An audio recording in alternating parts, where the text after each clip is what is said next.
You're at McDonald's in LA just trying to get a late night spicy McChicken, and you look up and you see Ice Spice. Most of us would just stare, maybe whisper, maybe text our friends about it, but for one fan, this was the moment that they have been waiting for the longest. And that moment ended up with a slap, jumping over tables, and a viral police report. Welcome back. My name is Amy. I'm a counselor. I've been studying human behavior as well as human development. And here we're going to take a deep dive on the Ice Spice McDonald's Brawl. If you like pop culture deep dives and want to sharpen your clinical eye, go ahead and click that subscribe button. Let's get into it.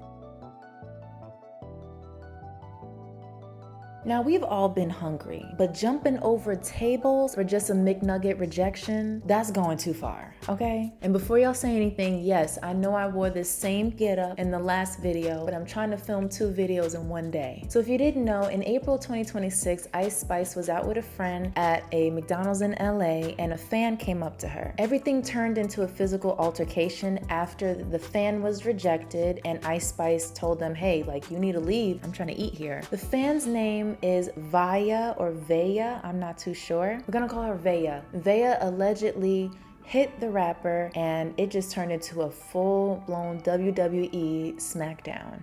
My McChicken. And this is the problem with parasocial relationships, okay? Parasocial relationships or parasocial interactions, also known as PSI, is when there's a one-sided infatuation between a fan and a public figure. And mind you, this public figure does not know that you even exist. And there's 3 stages of this. Stage number 1, the entertainment social, which means, okay, you like their music, you like their movies, you like whatever that they do, right? That's a little minor, very healthy level. Then you get into the yellow zone, right? And this is the intense personal. You think that this person is your soulmate, or that you and them are meant to be together. You can't even eat, sleep, or breathe without thinking about them. And then we get into the red zone, which is borderline pathological, meaning you're willing to fight in a McDonald's just to get their attention or because they rejected you. And we've seen this with all different celebrities, okay? We've seen this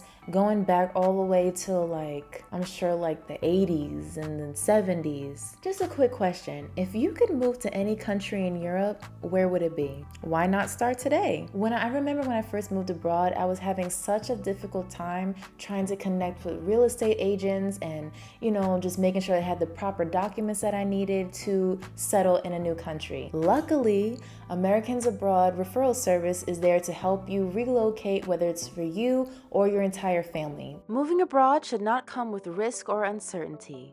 That's why Americans Abroad Referral Service is here to connect you with qualified real estate agents and those who assist you on your move abroad.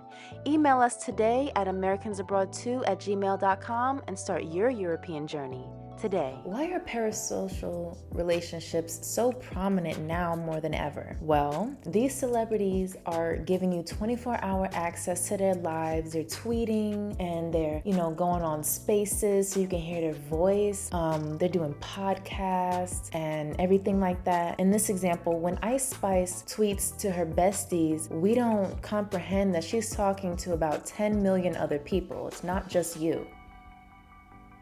I thought my stomach was gonna sing. I was gonna let y'all hear it. Before I go judging a girl at McDonald's, I have too been in a parasocial relationship. So I'm speaking as someone who understands the psychology of it and also someone who has lived it, okay? Years ago, have y'all ever heard of the Naked Brothers band? I'll put their picture right here. I used to watch this television show all the time. I used to want to know their life, their birthday, their favorite color, everything. I was obsessed. And I was obsessed with the lead singer, Nat Wolff.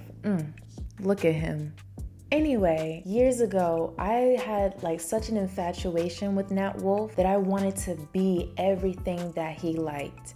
And when rumors spread around that he was dating Friday singer Rebecca Black, she became my new idol, okay? I wanted to dress like her, talk like her, sing like her. I literally used Rebecca Black as a how-to guide to get closer to someone who didn't even know that I existed. It was so cringy, but looking back, that was straight straight up identification attraction, which is a psychological urge to mirror your idol or their interest to feel closer to them. Okay, so now we're gonna get to our next part where we talk about entitlement and erasure. The problem is when we love celebrities, so it goes from I love you to you owe me. I don't care if you spent your life savings and you put up your pet dog as collateral to buy a front row seat to your favorite idol's concert. They do not owe you anything. This attack on Ice Spice happened because someone felt entitled to her. And some people feel like, well, Ice Spice is a public figure, you know,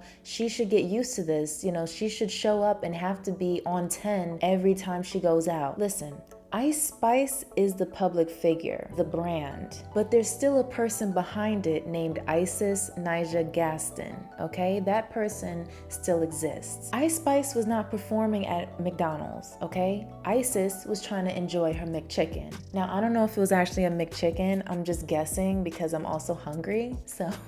Just because your favorite celebrity goes on X or goes on Spaces or Instagram Live all the time, it does not mean that they are your friend. They are talking to millions of other people. Can you handle having 10 million friends? No, that's not realistic. Being a celebrity at the end of the day is a job. There's still a human behind the stage name. And no celebrity or public figure should feel that they owe their fans anything other than basic respect. Now, we don't know, there's still stuff developing, but if things went down the way TMZ and everybody's reporting, then Vaya was wrong. She was in the wrong. If you see a celebrity, say hello if you want to, right? If you have the courage, say hello. And then ask them, hey, is it okay if I take a picture with you? Can I have an autograph? They either will say yes or they'll say no. Either way, if they say no, you have to respect that they said no. Don't go slandering them or throwing french fries in their face or attacking them. So for those of you who maybe are growing obsessed with a celebrity and all that stuff,